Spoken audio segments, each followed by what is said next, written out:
Hi, welcome to my channel. This is Elizabeth with Wandering Soul Enterprises.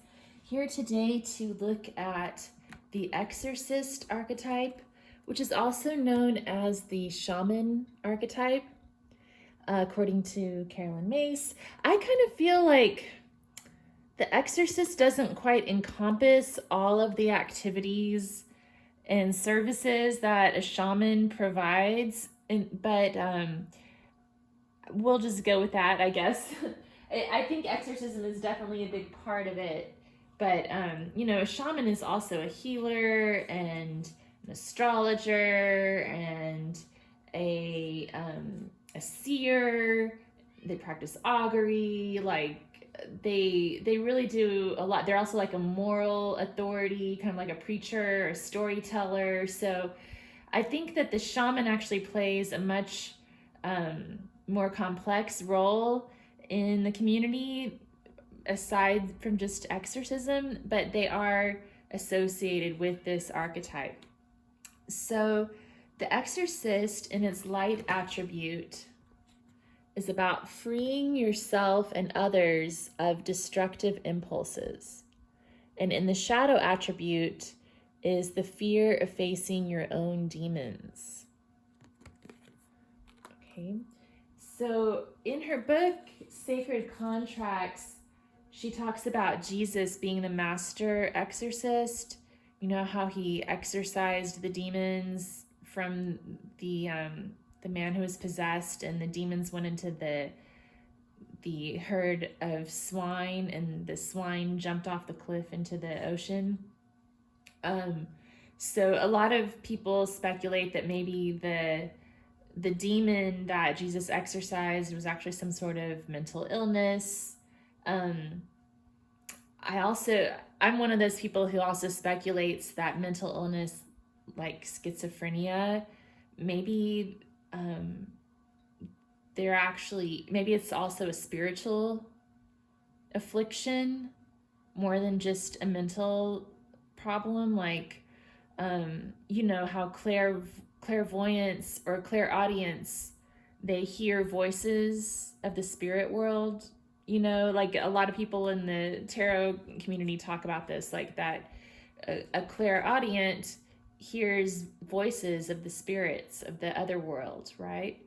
And people with schizophrenia hear voices too. So what's the difference, right? So maybe people who have schizophrenia really are hearing voices from the other side, but for whatever reason, it has disturbing consequences in their life. Maybe they're just not grounded enough in the 3D world, or maybe the voices are interpreted as being disturbing because of their belief system or something like that. So just food for that. I mean, that's not like the scientific perspective on it, I'm sure, but the more that I've been thinking about it, like, to me, it would make sense for some of those mental illnesses to also be a spiritual affliction. So anyway, the exorcist has the ability to confront evil in the form of possession by destructive or antisocial impulses in oneself and others. And the shadow exorcist attacks the evil in others without having the courage to face his own demons. And a shaman works with people. The way that the shaman connects with exorcism, I'm not a shaman. I have a friend who is. I probably should ask him for clarification on this, but my understanding is that a shaman can lead you on a journey to the other world to reclaim the fragments of your soul and put them back together. So basically, like, sometimes illness is due to the fact that part of your soul is missing somewhere in the other world. So a shaman can help you find that missing part of yourself and put you back together. That's my understanding of it. But, there's probably more to it than that. It probably involves releasing evil spirits and things like that as well.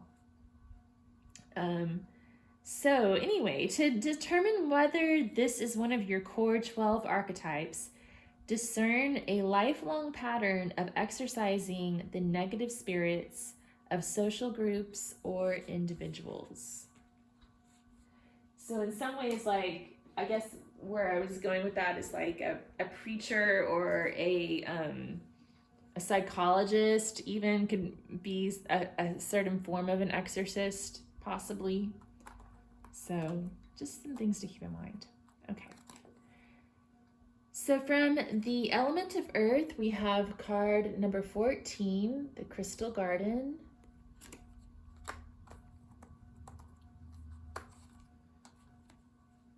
From the Sailor Jerry deck, we have the 3 of Diamonds. From the Antique Anatomy Tarot, we have the 3 of Pentacles. From the Wildwood Tarot, we have the Page of Stones, the Lynx. And from the Rider Waite Coleman Smith deck, we have the 2 of Pentacles. So 3 of Pentacles showed up twice. This is about working together as a team. So maybe one of the elements of the light attribute of the Exorcist is to work as a team to help get the demon to be gone, rather than just doing this as a solitary pursuit, or, you know, like being part of a group and doing this for the better of the group, yourself included, I guess is what I'm trying to say. You know, because they were saying the shadow attribute is the fear of facing your own demons. So I think, like, in order to make a group effort towards exorcism and transformation requires looking at yourself as well. So that Page of Stones card kind of reminds me of needing to look at yourself first. First focusing on your own soul, and also what I was speaking about earlier about being grounded and keeping a foot on the ground in this world, on this side of the veil, is probably pretty important so that you don't lose touch with the 3D reality. And then the 2 of Pentacles is about reaching over to the other side and grounding things back down to earth. So the pentacle that's higher up represents the spiritual realm, and then the pentacle that's lower represents the physical realm. So it's about going back and forth between the spiritual and physical realms to help recover parts of the soul, to release toxicity, demons, negative spirits. Okay. And this card is also associated with playfulness. And in the conversations I have had with my friend who's a shaman, like, he's told me that you know, the light and the dark can't exist without each other, so there's no reason to have any fear. So this card is reminding me of the fearlessness that's needed to be able to go back and forth between those two worlds, realizing that everything is energy and it just changes form. And so it's all united as well, and to not be afraid. Okay. Crystal Garden.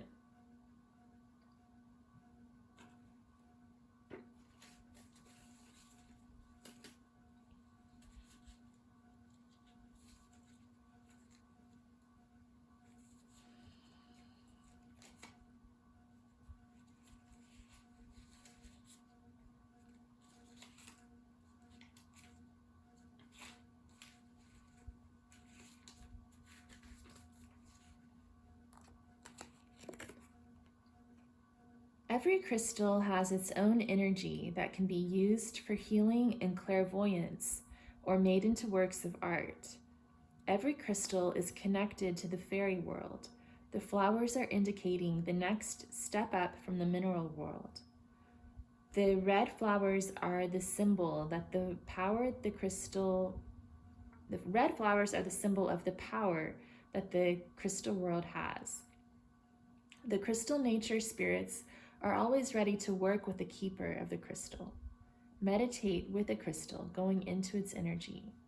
I will see as clear as the crystal. So this card is actually about clairvoyance and being able to see what's happening in the other side, which I think is probably part of the shamanic experience. I kind of wish there was a card just for the shaman in this deck. I might actually make one because there's a couple of extra cards, but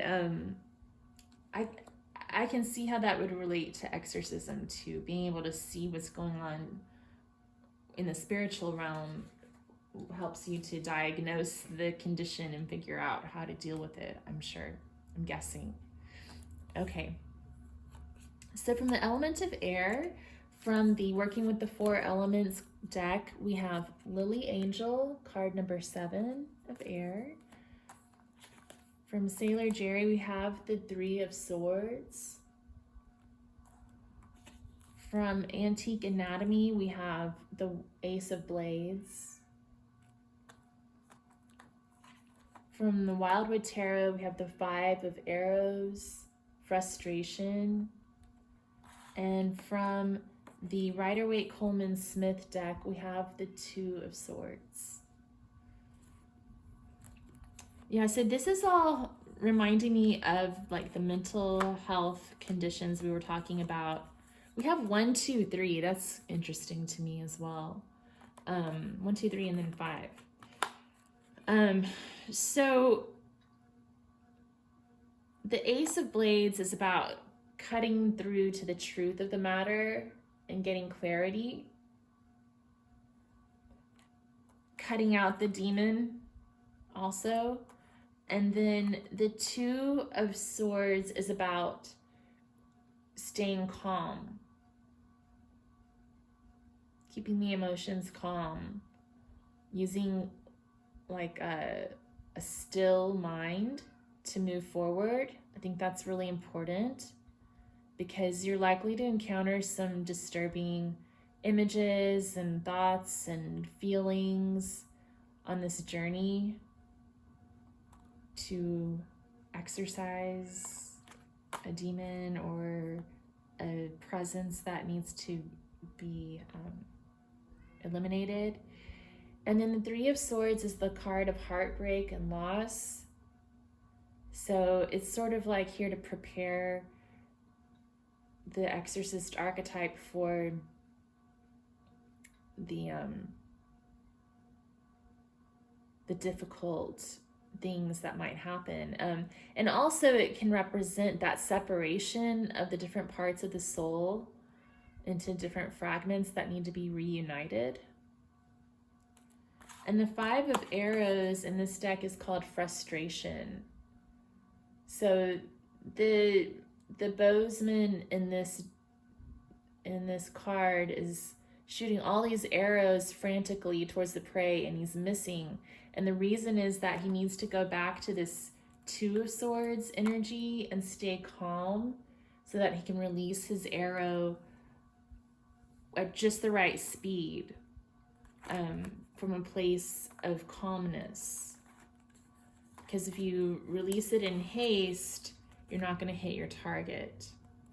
So it's about having the perfect timing and staying calm in a scary or difficult situation to have success.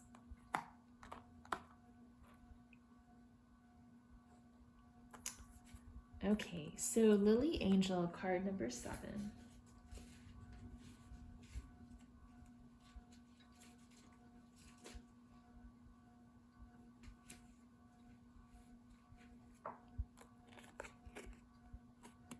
The Lily Angel card is a card of new beginnings and transformation. The young angel has just begun the transformation from the fairy world to the world of the angels. As her wings start to unfold, reaching upwards to the sky and down to the earth, but free from both, She is free to leave the bosom of the flower and begin her transformation. In doing so, she will start to climb the ladder of evolution, joining the angels that come to her help. Transform my positive feeling into reality. Become the butterfly. I am as free as a bird. Yeah, that's very encouraging. You know, I think that you have to go to a really dark place to practice exorcism, I guess. I can't imagine like a darker place you'd need to go to in any other occupation, right? So the lily angel is telling you to be positive and think about the positive transformation that you're affecting in this person's life or in this group's life.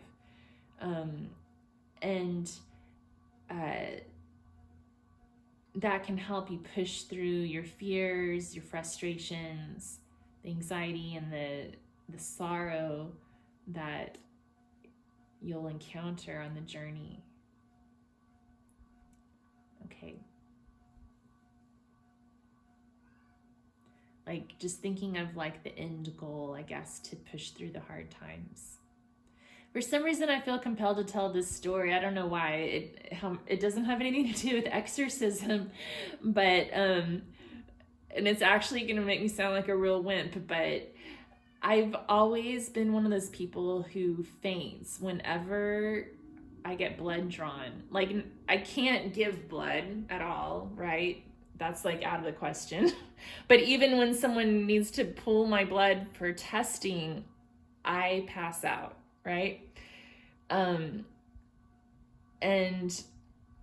when I finally got pregnant, which if you tuned into my trying to conceive readings, you know all about that. But when I got pregnant, I knew that, or even when we were going through all the fertility workup and stuff, I was like, oh my gosh, I'm gonna have to get blood drawn to do all this stuff. And it was really hard for me. I know like most people probably don't even relate to that, but that's my thing. So what I would do was whenever I had to get the blood drawn, I would close my eyes and I'd take a deep breath. I'd do my yoga breath and I would picture my baby in my arms and like picturing that end goal of that unconditional love for my child helped me to get through it without fainting every time. So that was a story, the inspirational story I wanted to share with you guys. I felt called to share it for whatever reason.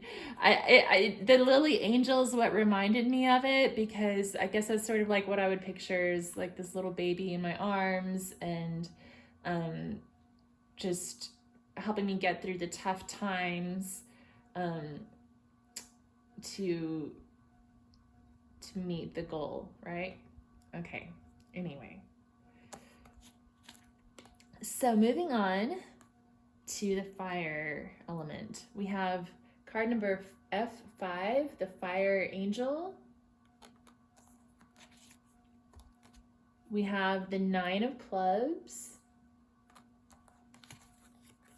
the 9 of rods, the ace of bows, the spark of life, and the Knight of Wands. All right. So with the Knight of Wands, I'm seeing the need to be brave and fearless, full of passion, heading towards your goals, very driven. That Ace of Bows, the spark of life, again, is about focusing on what you're trying to manifest.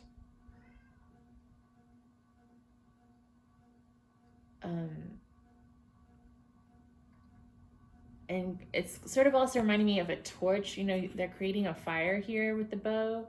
So like maybe bringing candles or a torch for protection. I'm getting a lot of protection vibes from this stack here, because especially with the 9 of Wands showing up twice, I associate that card with self-protection, with being guarded, and also with having respect for all the entities involved with this exercise. So having a healthy amount of respect and also protecting yourself and also being brave and focusing on your intentions. Okay, so Fire Angel F5.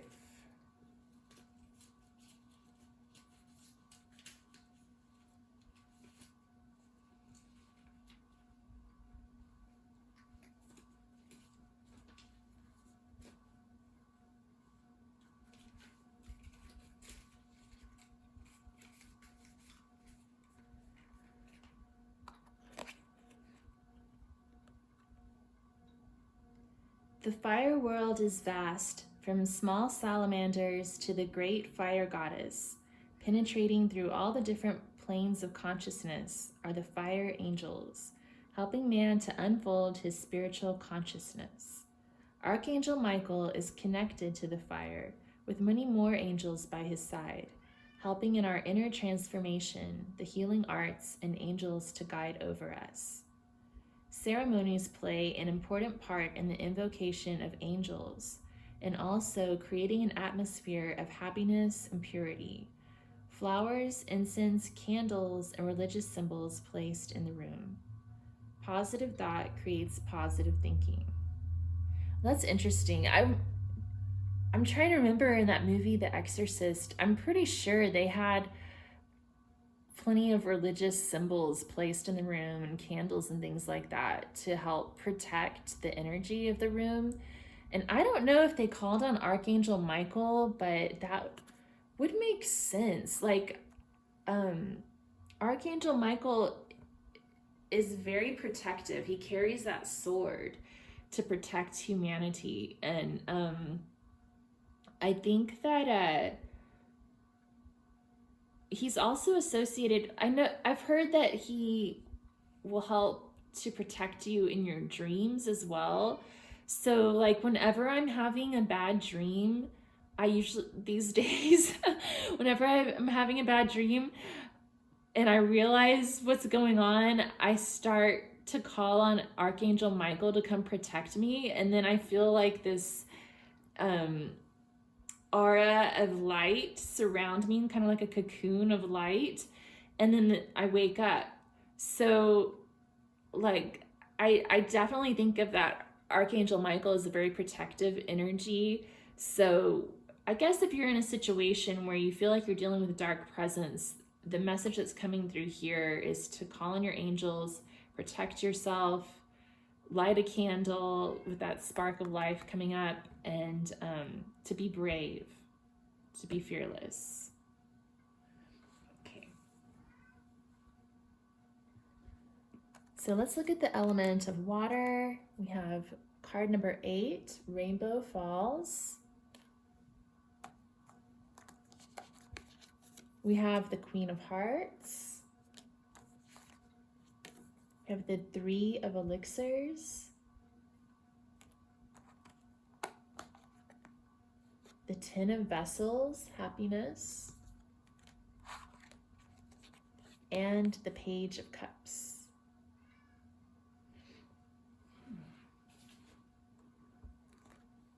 So again, focusing on happiness, focusing on joy,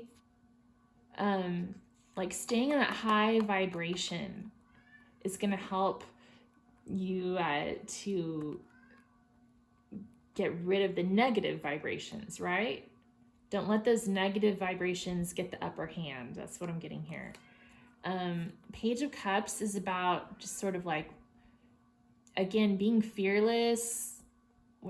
He's looking at the fish right in the eyes, you know, like basically like reducing the problem to the point where it's sort of laughable to you, I guess, you know, like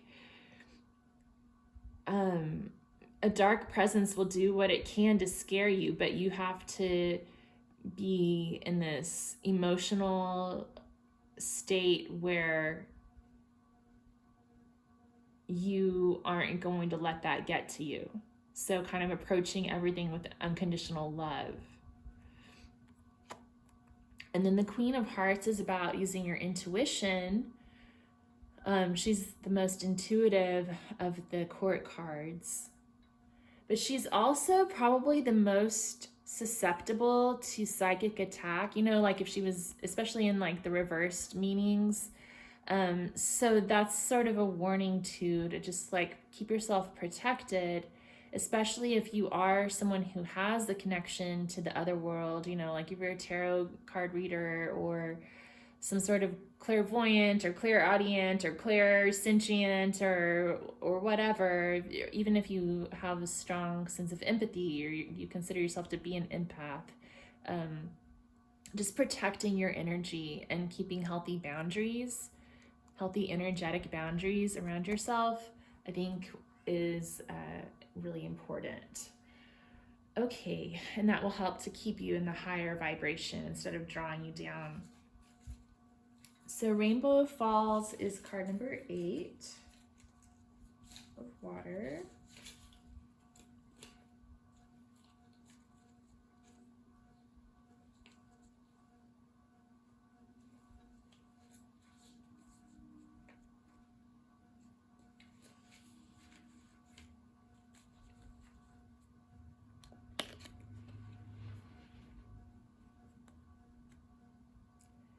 We can go into spiritual places in our meditations, where all the elements are. In the card are the 4 elements by the Falls. The 4 elements are in us all, learning to understand that the elements help us to understand ourselves. The angel in the Falls is a teacher of the element world. Each week, meditate on one of the elements. The door of understanding the elements is within us all.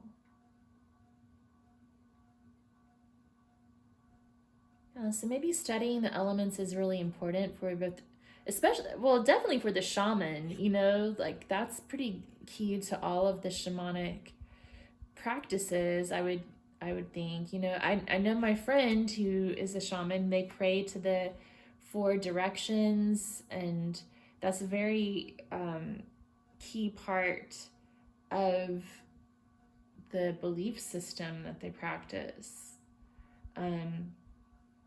So I definitely think learning about the elements is really important to that regard. And then during an exorcism, I think that you probably pull the 4 elements together as tools to help you on the journey. You know, the groundedness, the clear-headedness, the fearlessness, and the intuitiveness all combined.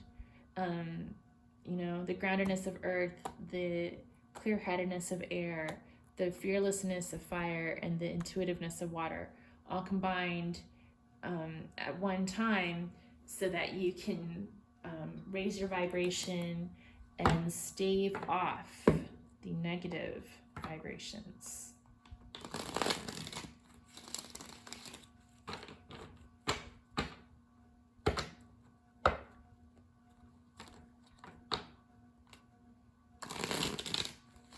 Okay, so let's get some messages from the Goddess Inspiration Oracle.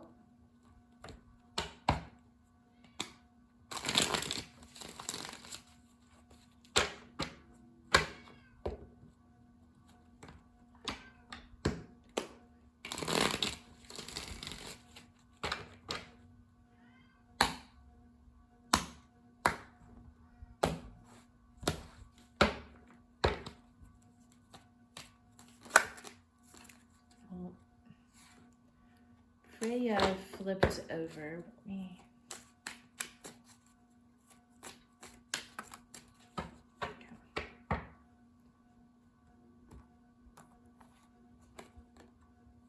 We have Kishi Yoten, Goddess of Protection. Those you love most are divinely protected. Yeah, protection. Let me look her up. I don't know a whole lot about Kishi Yoten.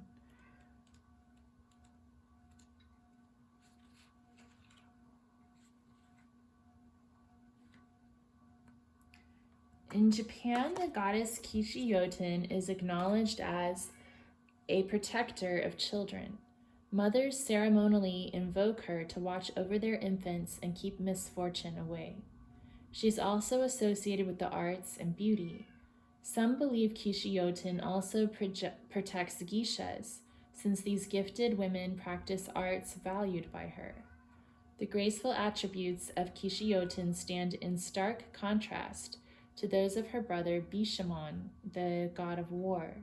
It is understandable how the desire for protection would arise when confronted by the violence of battle. Kishi-yoten offers us hope that those we love most are watched over by divine forces. So yeah, I mean, in its most simple form, exorcism could just mean praying for divine protection to watch over you and the ones that you love.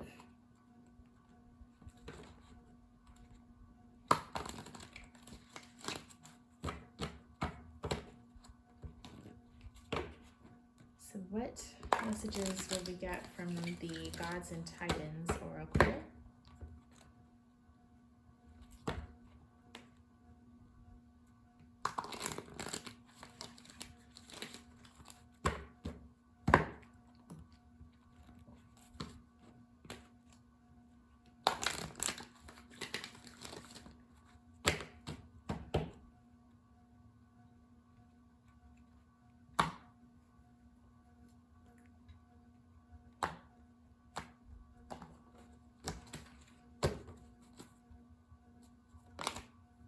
Okay, we had two that came out right away.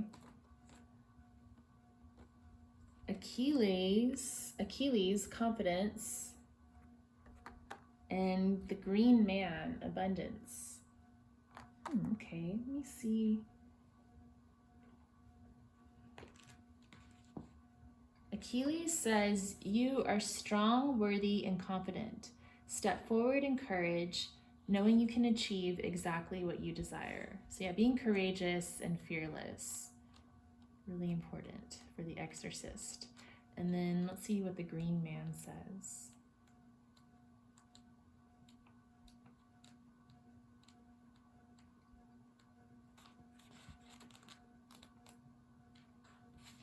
Prosperity and growth are bursting forth. Any seeds you plant now will flourish.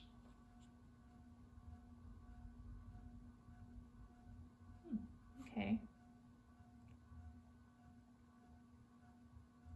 Okay, this is kind of interesting. So the green man has a shadow side. You know, all the gods in this deck actually have a light side and a shadow side as well.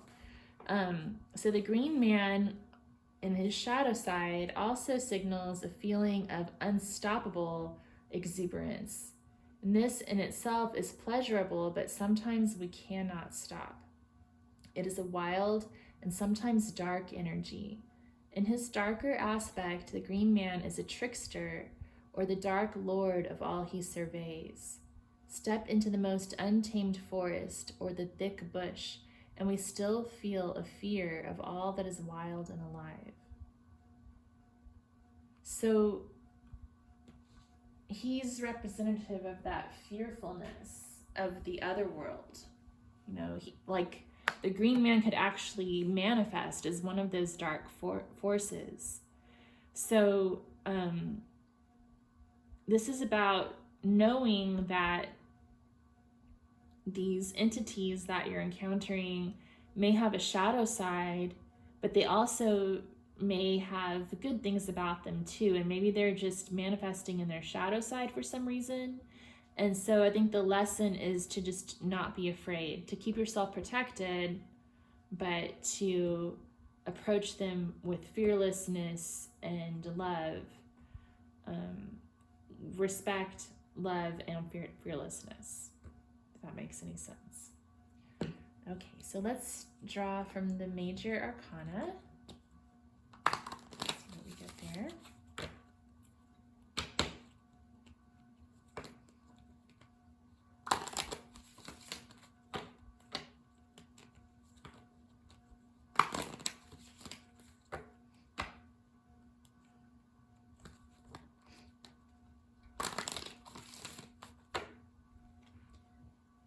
so from the Antique Anatomy Tarot,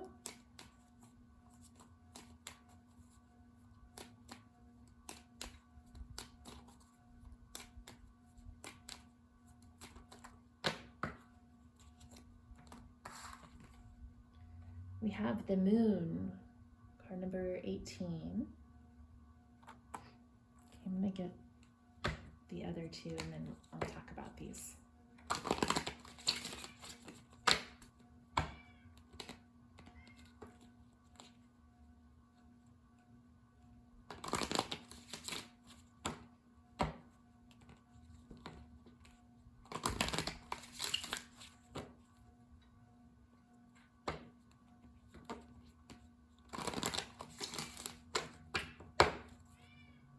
From the Wildwood Tarot, we have the Guardian, which is sort of like the Devil card from the regular tarot.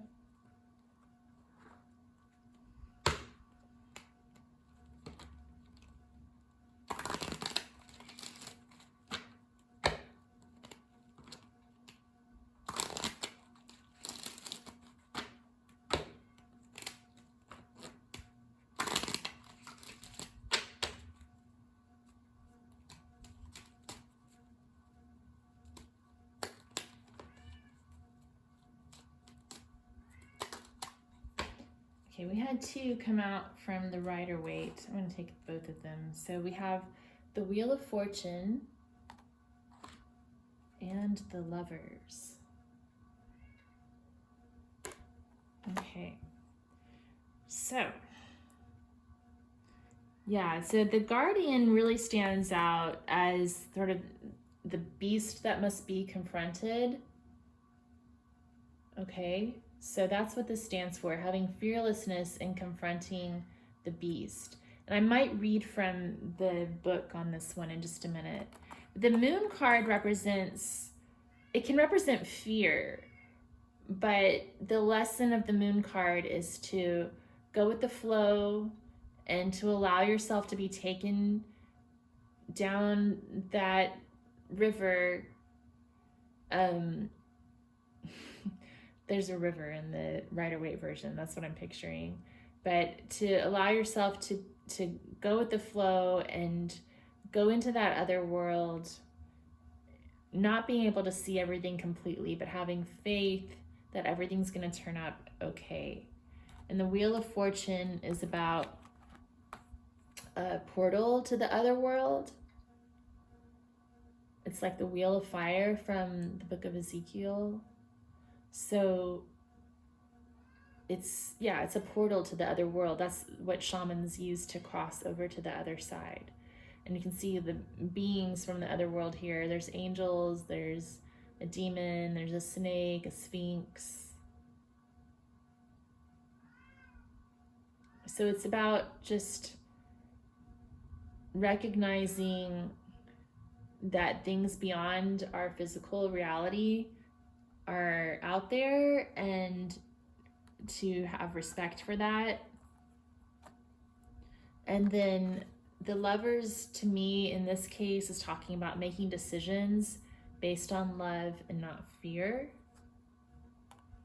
Okay, so I'm gonna read a little bit about the Guardian.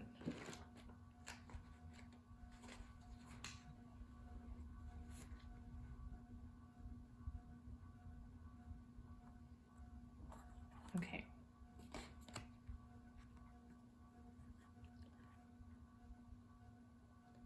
By the way, this is the skeleton of a cave bear that's standing at the entrance to a cave.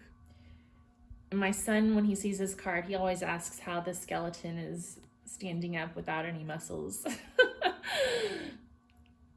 Maybe he got wired back together or something. I don't know.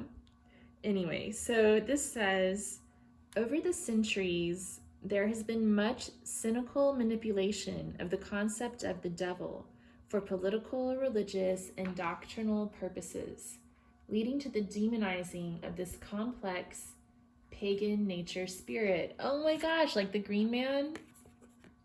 Okay. Yet the prime role of such archetypes is one of protection and initiation, and is the human link to wilderness, nature, and fertility, sometimes manifested as fierceness, ecstasy, and sexuality. However, the fear engendered by the warping of this archetype will be with us for a long time to come. The guardian stirs irrational fears from the muddy bottom of the human subconscious and fills the timid soul with foreboding. He is charged with an inhuman and unseen sentience, feeding off fear and panic with a malevolent joy. See, he's feeding off the fear, so you've got to be fearless. But within this sardonic and chaotic energy lie wisdom, courage, and strength. The human survival instinct was geared for fight or flight, yet we have learned to rationalize our darkest fears and deal with unknown dangers with intellectual insight. As we have evolved our understanding of the unknown, we have learned that no diabolical or supernatural force in the universe is as frightening as the human imagination. If the guardian is frightening, it is because we are frightened by our own reflection, our own dark shadow, and it is this element of ourselves we must master. Within this process is the stripping away of conditioning and the distilling of absolute essentials within ourselves. Much can be gained by facing our most deeply hidden and suppressed fears, which usually stem from our own deepest instincts and desires. Once this truth has been absorbed and utilized for our own defense, the darkest of places and the most challenging of forest guardians can be looked in the eye without fear. All right, well, I'm going to leave it there. Thank you so much for joining me. If you found this helpful, if you could give me a thumbs up, I'd appreciate it. And if you haven't subscribed yet to my channel, if you'd go ahead and click subscribe, that would be awesome. I'm going to be going through every one of the archetypes in the Carolyn Myss Archetypes deck with this spread.